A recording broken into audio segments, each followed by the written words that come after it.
Mifankasotrany ireo mpanakanto mendrika indrindra tamin'ny taona 2014 Orange Madagascar sy RDJ 96.6 manolotra anao RDJ Mozika. Mandraisa anjara fidio toan'ny mpanakanto ankafizinao. Mozika tendance Sam Malagasy, DJ Gouti sy ODI. Zumba Gassi, Cougar,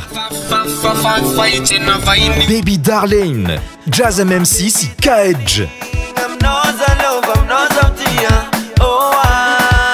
Yanoin, Gangsta Bab,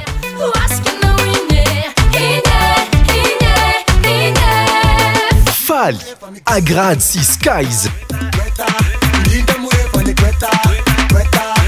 I Love You, Dalvis.